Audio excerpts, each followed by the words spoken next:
Hello everyone and welcome back to Passion Sundays, the best way to end the week and start another. Our guest today is the creative director for Hyperloop One, the company that's reinventing transport, or what's called the fifth mode of transport. Colin, thank you very much for being with us today. Thank you for having me today. What an exciting project that you're working on. So tell me a bit more about what you do and what does the company do?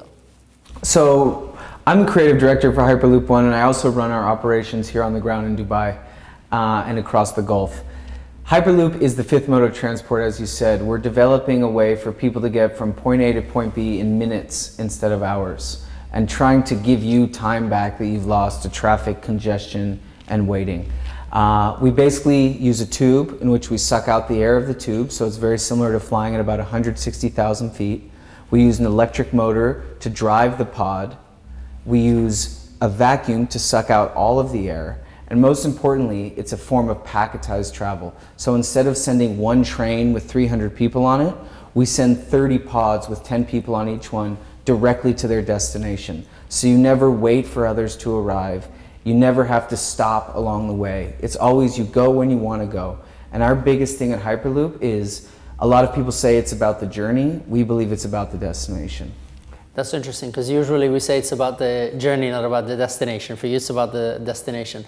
Talk to me about your passion when you were younger. How did you end up doing this?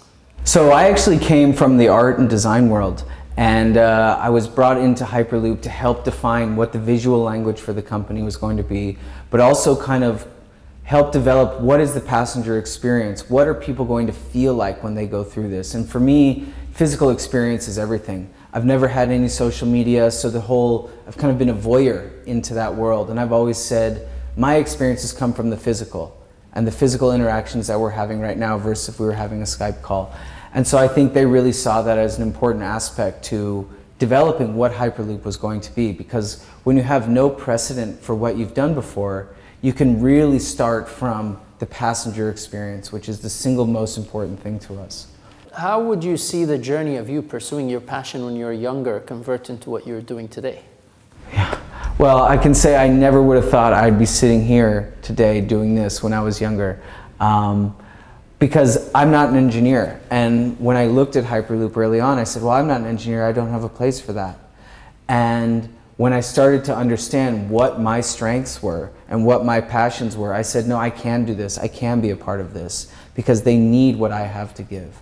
And so when I sit here now, say 20 years later, it's surreal, but it also feels very appropriate. Nice. So in a way, it was meant to be, you just did not know it was going to manifest in this way. Exactly. What was it that you originally dreamed of? What was your passion?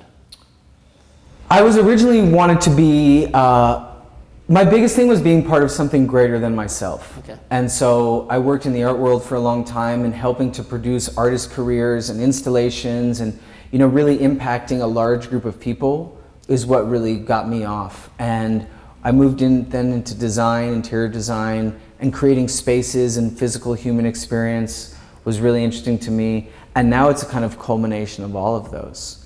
Developing the human experience, developing and curating these kind of experiences for people on something that's never existed before is a fantastic challenge to have. Amazing. I love how, somehow it manifests it just in a different way. And how do you find passion when times are tough? Because on a project like this, you are pretty much disrupting an industry and there's no precedent. So you're surely facing failures after failures before you actually get to your success. So how do you find the passion in that time? I find the passion in that time when I think about how this technology is going to impact so many people. In my past careers, I worked a lot with a sort of wealthier clientele, let's say, and I was servicing the 1%. What I'm working on now will service the 100%. Okay. And when I get frustrated or I hit these blockages, I think about all the people that this is going to impact and how badly they need it. I think about the guy that has to sit 2.5-hour commute each way to work. That's 5 hours a day that he doesn't get to spend with his family. And if I persevere and I push through this and I make this happen, that's a gift that I'm giving back, and our entire company is giving back to 8 billion people across the globe. And if that's not passion, if that's not drive, I don't know what is. I love it. I love the purpose behind your passion, and that's obviously giving you the nugget, bite-sized passion on a daily basis. Yeah. This has been amazing. Thank you very much. Thank you so much for your time. I really appreciate being here. Thank you. Passion! What do you think? I would really love to hear your opinion. So if you found this episode as useful as I did, leave your comments on the blog below and do share it with your friends. And if you'd like more tools, tips, techniques, and exclusive interviews that I only share on my website, go to moustafa.com. And until next episode, live passionately.